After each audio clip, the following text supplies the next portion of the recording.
slapped me across the face.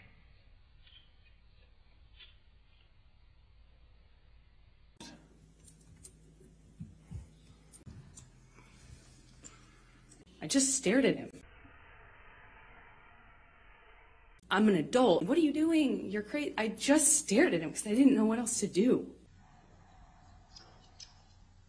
And he slaps me one more time. Hard. Camera speed. Sound production, take one. Action!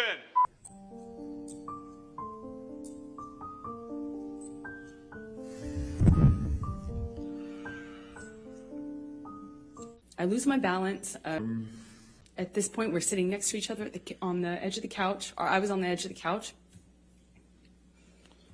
And I'm all of a sudden realizing that the worst thing has just happened to me that could possibly happen to you. I realized that I wish so much he had said he was joking. Because it didn't hurt. It didn't physically hurt me. I was just sitting there on this carpet, looking at the dirty carpet, dirty carpet, wondering how I wound up on this carpet and why I was never, why I never noticed that the carpet was so filthy before, and I just didn't know what else to do. I didn't know what to say. I didn't know how to react. I just sat there thinking, how much time do I have till I figure out what I need to do? Because God, did he just hit me? No, I didn't want to leave him. I didn't want this to be the reality. I didn't want to have the man I was in love with. I know you don't come back from that. You know, I'm not dumb. I know you can't hit a woman. You can't hit a man. You can't hit anyone. You can't just hit somebody because they... I knew it was wrong, and I knew that I had to leave him. And that's what broke my heart, because I didn't want to leave him. I thought if I got up out of that room, I would leave the best thing that ever happened to me.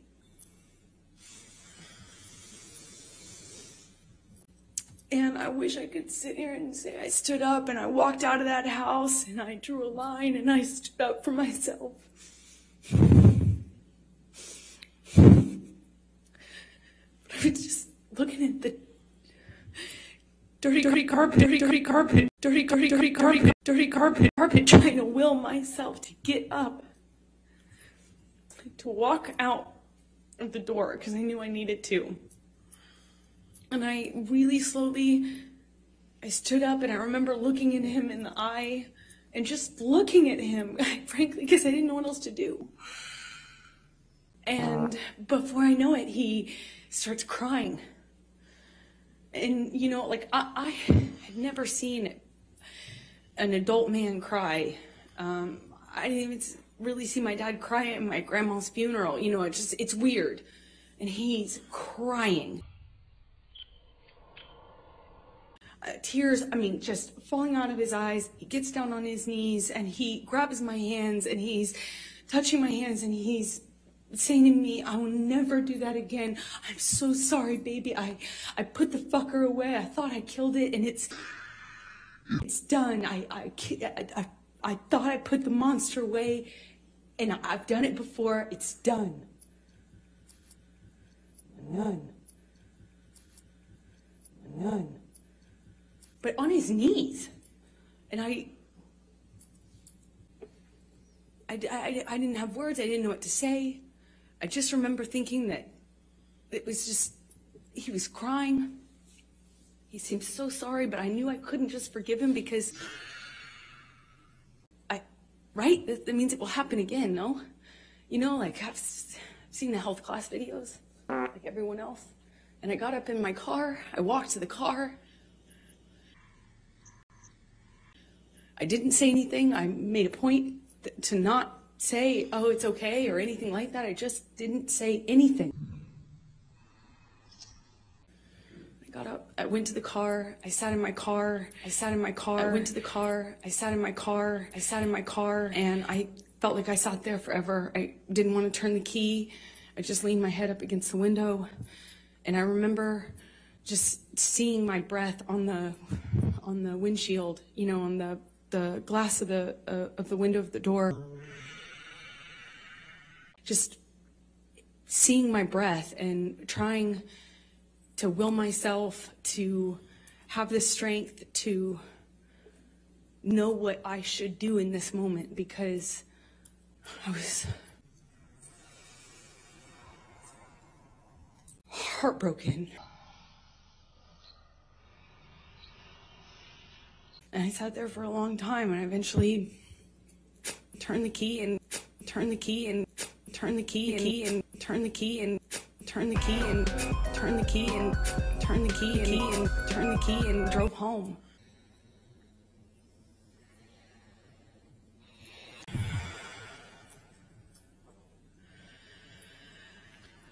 And what did you do after that? I don't know. I don't remember what I did when I got home. I don't remember.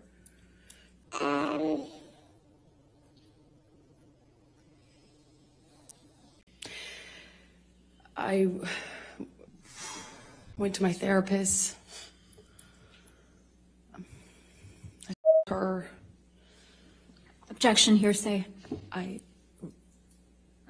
I'll sustain it as to what she may have told her. I went home, and I, a few days later, started getting, I actually don't know how many days later, but I started getting calls and texts from Johnny, you know, apologizing profusely. I mean, just, you know, he said, I'd rather cut my hand off than ever lay it on you or lay it upon you, you know, and he had that way of talking. It felt like poetry. And he showed up to talk, like with the understanding that, you know, he understood I could never forgive him and it was done.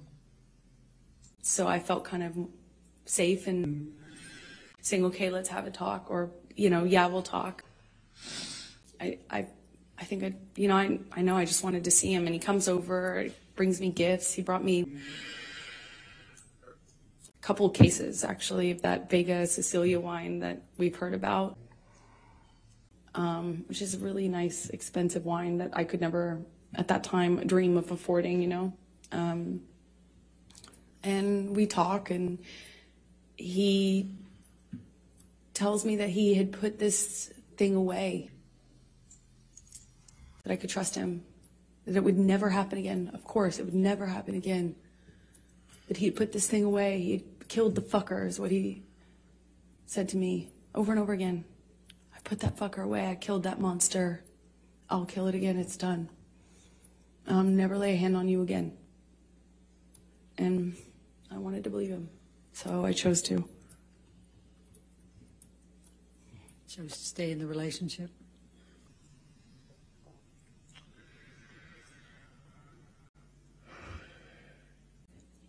Yeah, I did.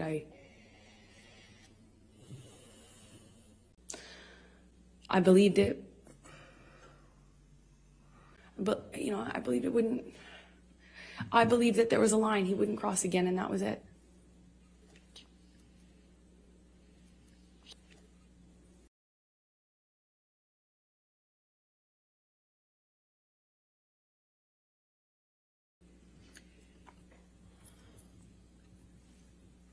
And so you stayed, correct? You stayed in the relationship? Yes. Okay. So, is this a good time? You want to You can keep going a little longer, please. Okay. Thank you. So, could you please describe for the jury the evolution of your relationship after that time with Johnny? I don't.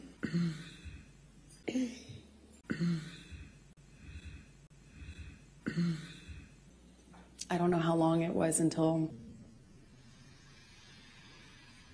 things got bad again. he did start drinking again. I remember it was almost, you know, he'd start drinking again, the disappearing thing, the coming back. He'd come back right, like in the middle of the night to my house. And it would be unclear to me, you know, drunk, often really drunk, and kind of accusing me, but not directly. Nothing was very direct. It was a lot of accusations, but they were veiled. You know, what I was wearing, who I was with, why didn't I text him back? I didn't text him back right away. This is when I was at my place in Orange. Sometimes he would show up to catch me.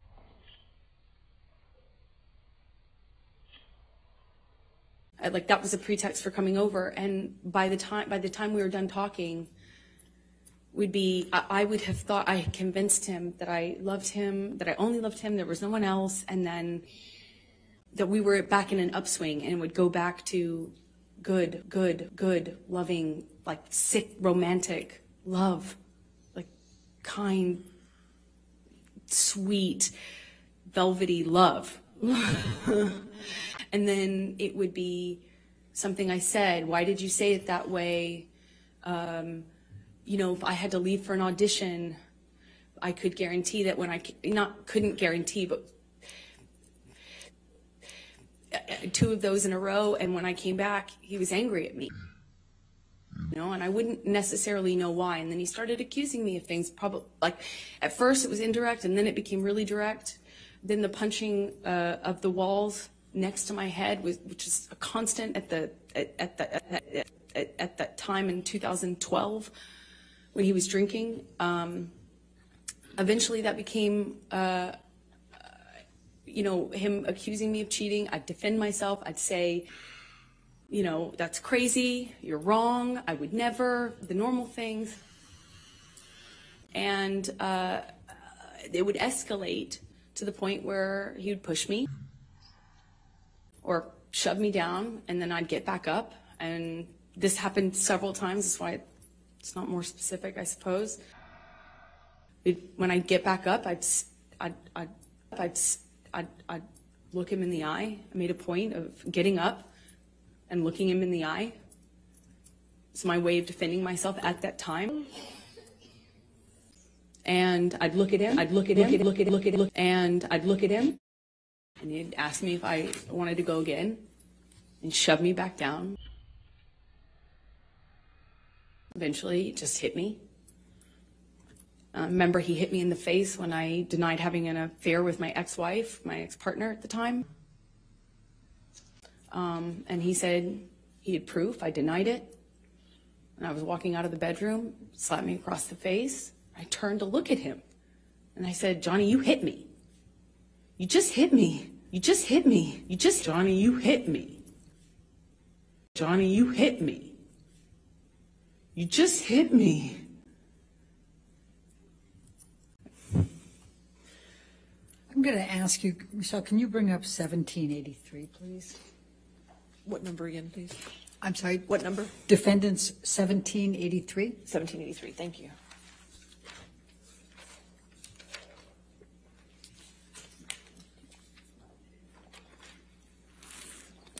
Do you recognize this picture? Yes, I do. And could you tell us what it is? It's a picture of my face with a note that Johnny left for me by the coffee. Typically is where we'd leave notes like that. And does this accurately depict the scene portrayed? It was one of those scenes.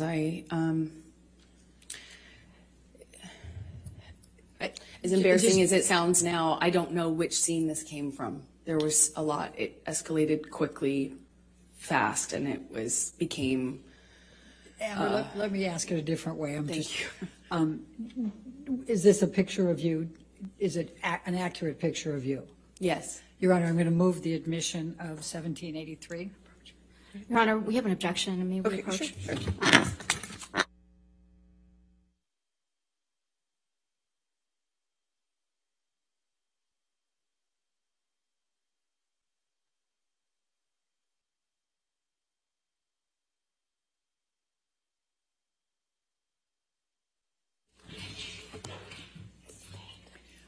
Would you please describe for the jury some of the cycles you had with Mr. Depp through 2012?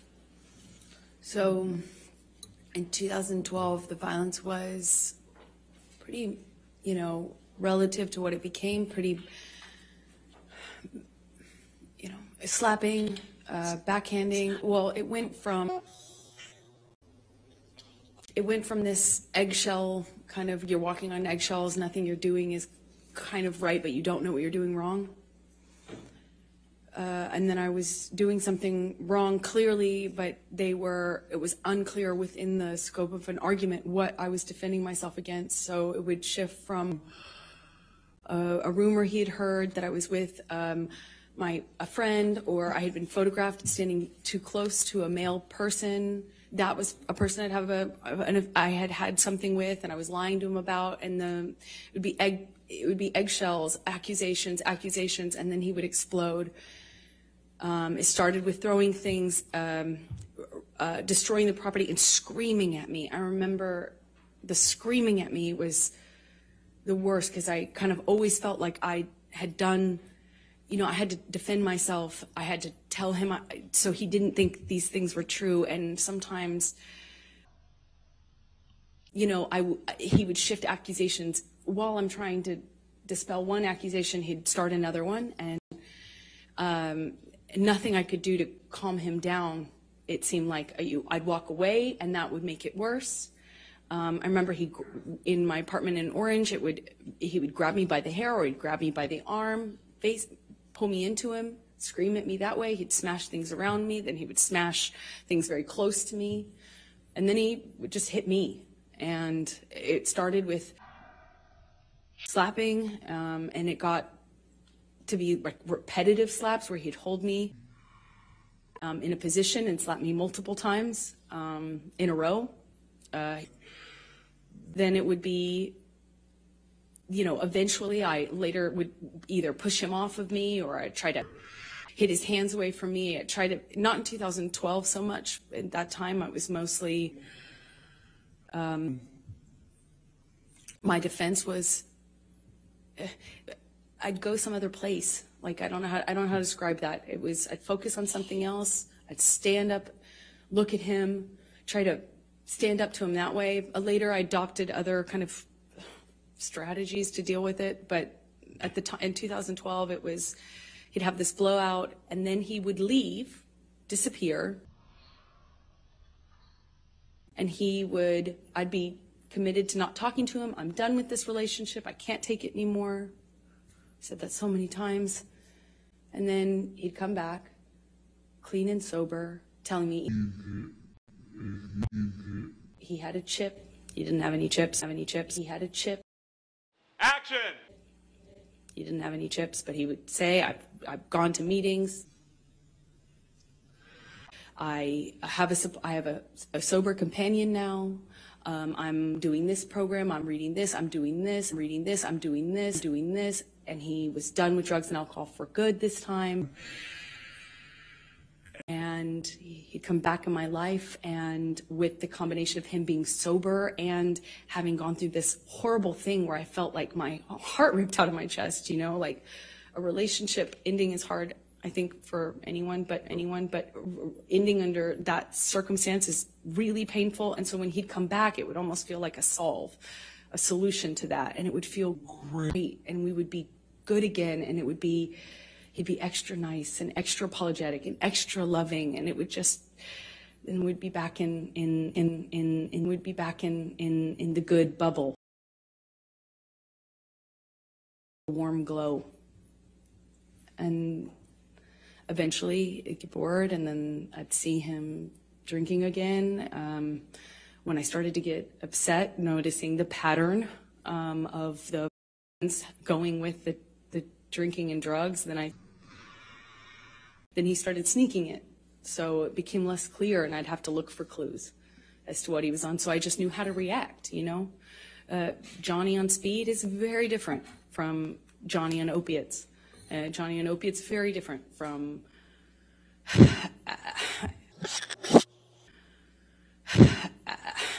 Adderall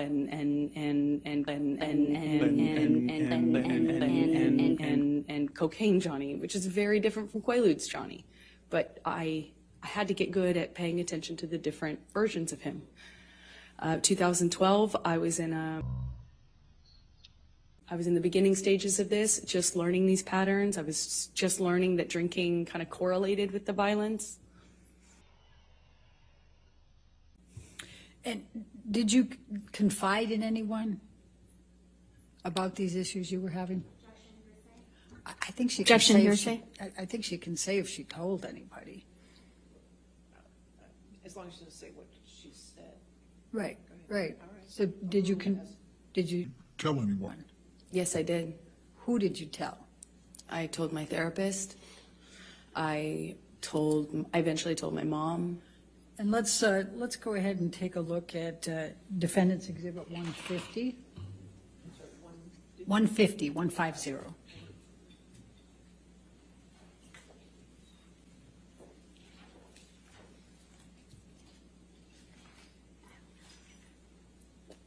Your Honor, I'm going to object on hearsay. Yeah.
Why did you decide to confide in your mother about the issues you were having with Mr. Depp?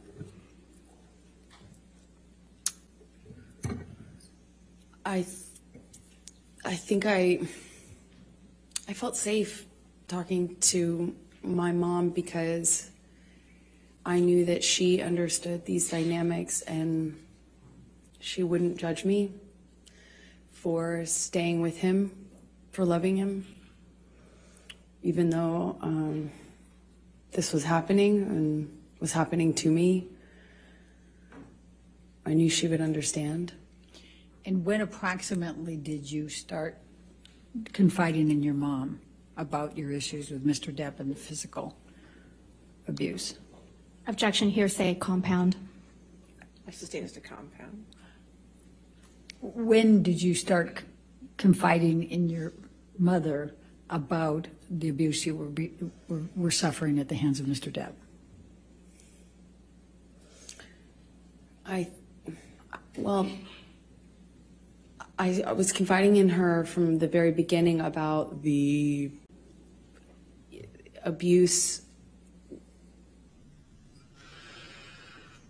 the psychological abuse, the kind of control, the disappearing, the not knowing where he was, then he'd come back and sometimes in the middle of the night, the constant accusations, like that sort of thing. I talked to her about probably from the very beginning. The fact that I was secret, I had to hide.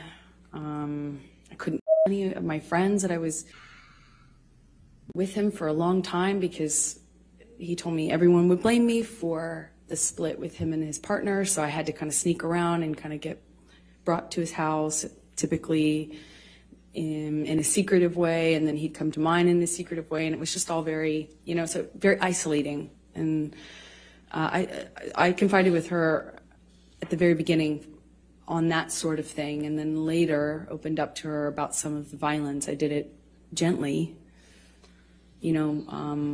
First I just wanted to have someone to talk to about how scary it was. The rage and the uncontrolled violence, the rage, the violence, the rage, the violence, the rage, the rage that this man had, and why it was Objection, pointed Your at Honor. me. Hearsay. May we approach, please? Okay.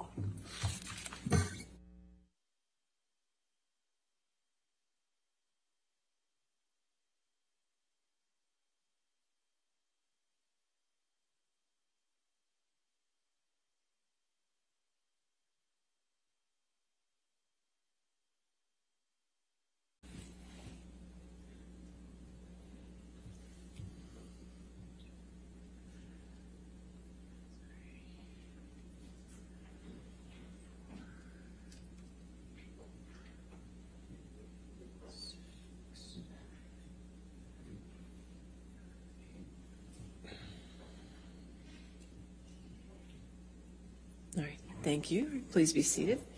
Your next question. Thank you, Your Honor. Amber, I'm going to take you up to March of 2013. Can you describe your relationship with Mr. Depp during that month? And we'll start there. I remember that was after a period of really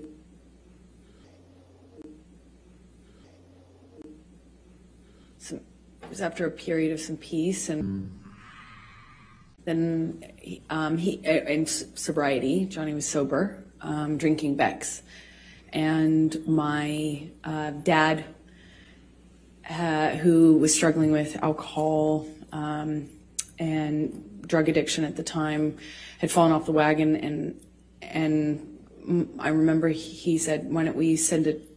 I want to send a picture to your dad of support." Because my sister was upset with my dad, and so he poured a shot and kind of said, "Let's take a picture." I don't drink spirits, but I know that, I kind of held up in that picture. It's kind of eerie because I just think it's bizarre. He had broken this long period of sobriety that I thought was going to be the end of him drinking forever. Sounds foolish now, but I, held up this kind of glass with him, and we sent the picture to my dad because, I didn't know what else to do. And I remember thinking it was weird that he was drinking. And then the month got really crazy from that point on. It was a bit of a revolving door of accusations. He was accusing me of having affairs with, frankly, just one person. I had an acquaintance with somebody, and he was accusing me of being with them, and then it was accusing me of being with my friend, the one I had seen in Spain. I'm, in these kind of arguments, nothing I do is working.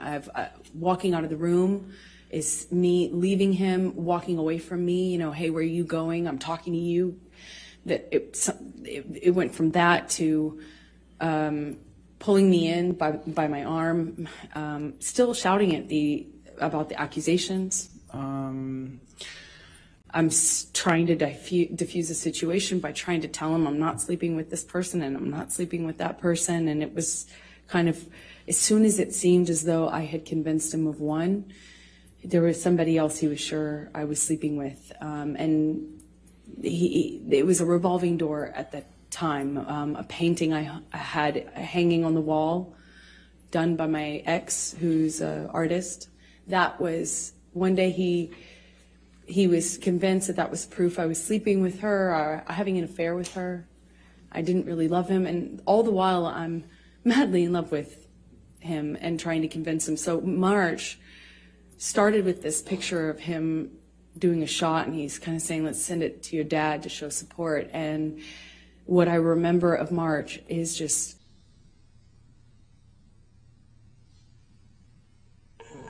like it's almost like it was a never-ending fight. It was just, there were breaks in it.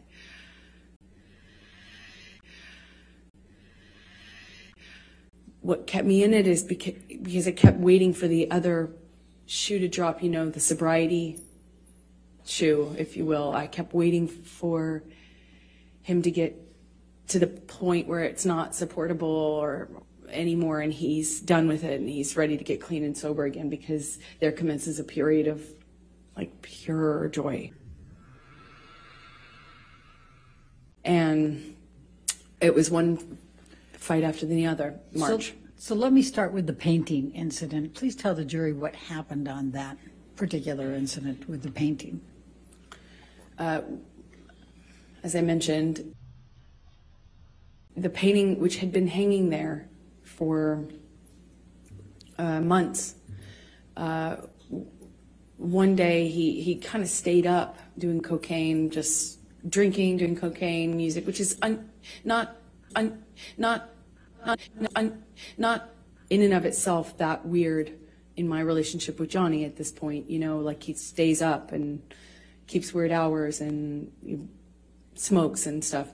But he was drinking brown liquor and doing a lot of cocaine, and it was like, it became clear to me in that argument, if you will, that he wasn't making sense. He had effectively just taken, it seemed like, a turn and had decided that the painting was an offense that he could not forgive me for. It meant I was having an affair with my ex-partner, with whom I had already split, and it made no sense to me. So I'm trying to kind of quell the accusations by saying, you know, it's been there, and what are you talking about? And it's like, that doesn't mean anything. And, you know, he was demanding I take it down.